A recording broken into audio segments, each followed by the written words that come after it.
Bismillahirrahmanirrahim. Assalamualaikum warahmatullahi wabarakatuh. Teman-teman sekalian, sore ini saya pengen ngajak kita mentadaburi tentang hubungan kita dengan Allah. Udah seberapa baik hubungan kita dengan Allah? Atau apakah hubungan kita agak merenggang dengan Allah akhir-akhir ini? Sehingga kita merasakan kerenggangan itu di dalam sholat, jadi gak khusyuk.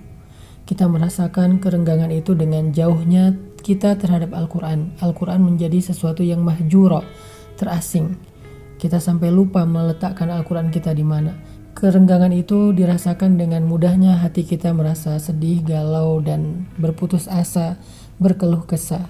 Kerenggangan itu terasa dalam hubungan kita dengan keluarga kita. Antara kita dengan pasangan, antara kita dengan orang tua, antara kita dengan sahabat. Karena sesungguhnya siapa yang buruk hubungannya dengan Allah, maka akan buruk juga hubungannya dengan manusia. Siapa yang baik hubungannya dengan Allah, maka akan baik juga hubungan dia dengan manusia.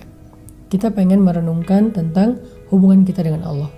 Karena Nabi pernah mengatakan, "Man aslaha ma bainahu wa bainallah, aslahallahu ma bainahu wa bainan nas." Siapa yang memperbaiki hubungannya dengan Allah, maka Allah akan memperbaiki hubungan dia dengan manusia.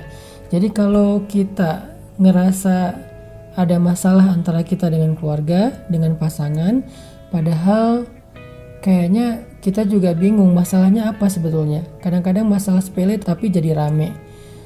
Kalau kita ngerasa hubungan kita dengan orang tua gak baik, kita ngerasa hubungan kita dengan teman kerja kita gak baik, kita ngerasa hubungan kita dengan tetangga gak baik, maka hal yang pertama yang harus kita introspeksi adalah jangan-jangan hubungan kita dengan Allah gak baik. Sehingga akhirnya hubungan kita dengan manusia juga menjadi renggang. Kalau kita ngerasa kita susah banget khusyuk di dalam sholat, kita jarang banget membuka Al-Quran, kita susah banget bangun subuh, berarti itu indikasi jelas bahwa hubungan kita dengan Allah gak baik. Dulu para ulama sangat peka memperhatikan hubungan mereka dengan Allah. Sampai-sampai mereka bilang, ketika rumah saya bocor, saya akan langsung sholat dan minta ampun.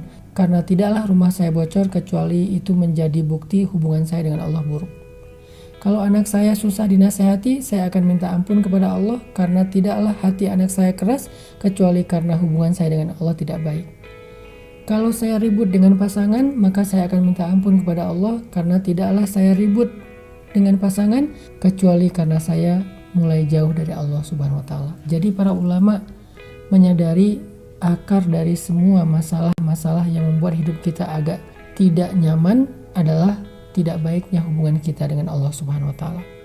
Dan hubungan kita dengan Allah itu bukan hanya akan menjadi jaminan kebaikan kita di dunia, tetapi juga menjadi jaminan kebaikan kita di akhirat. Karena di akhirat kita udah gak bisa berharap ke siapa-siapa kecuali Allah. Maliki yaumiddin, yauma la yanfa'u malu wala banun illa man atallaha biqalbin salim. Hari ketika harta dan keluarga udah gak lagi bermanfaat kecuali orang yang datang kepada Allah dengan hati yang salim, hati yang beriman, hati yang tunduk kepada Allah Subhanahu wa Ta'ala. Makanya coba kita renungkan kembali, sudah sebaik apa hubungan kita dengan Allah? Kita lihat kehidupan kita lihat ibadah kita lihat puasa kita udah sampai hari ini. Udah hari kesekian, apakah puasa kita masih banyak kekurangan? Apakah kita masih malas untuk tarawih? Apakah kita masih malas untuk subuh? Berarti hubungan kita dengan Allah lagi parah. Sehingga udah saatnya kita memperbaiki hubungan kita dengan Allah. Balikan lagi kepada Allah. Ajak damai Allah Subhanahu wa Ta'ala. Caranya gimana? Mudah. Allah itu pemaaf. Allah itu gak pendendam.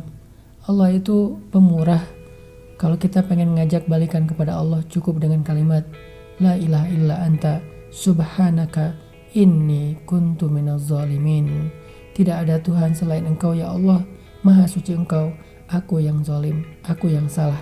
Akui kesalahan kita, minta ampun sama Allah, maka insya Allah hubungan kita akan kembali baik. Kalau hubungan kita baik dengan Allah, semuanya secara berangsur akan membaik dalam kehidupan kita. Barakallah.